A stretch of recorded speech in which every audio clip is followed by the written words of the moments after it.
More on the story, we can go across to France 24. Sarah Morris standing by. Sarah, what are we expecting to happen today exactly? Well, the Supreme Court has already ordered the immediate release of those pardoned separatists from the jails in which they are in Catalonia, and the paperwork is being completed as we speak, and their family members are waiting for them to receive them outside the jails, where they will be speaking to media. They've already been making their views clear about these pardons.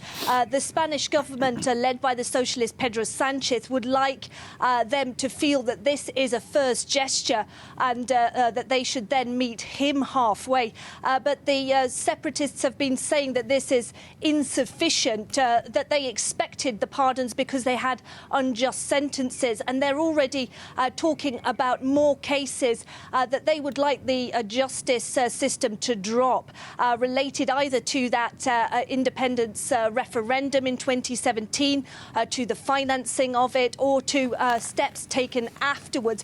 They're saying that 3,000 Catalan separatists are under investigation or charged by the Spanish state. That figure hasn't been confirmed by the Spanish courts, but those people also include people who are arrested or being investigated, for instance, for the period last year when there was some violence on the streets of Barcelona following the sentence and following different periods to mark that October the 1st referendum.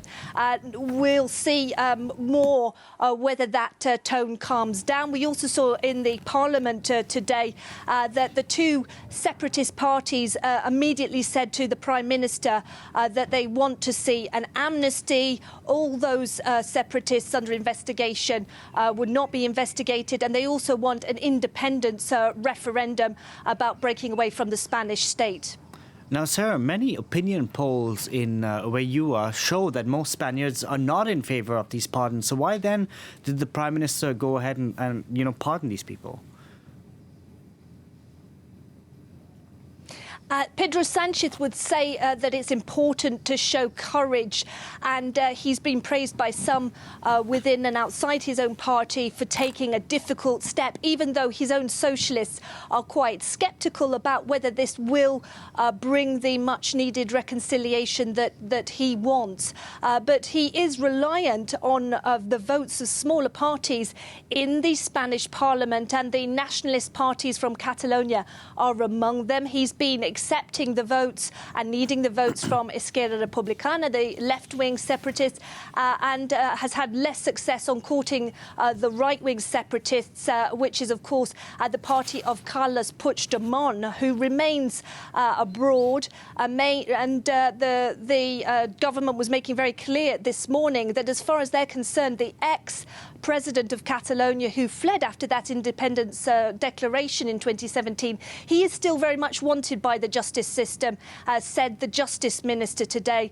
He said there was no question that these pardons would affect him or the other four ministers abroad.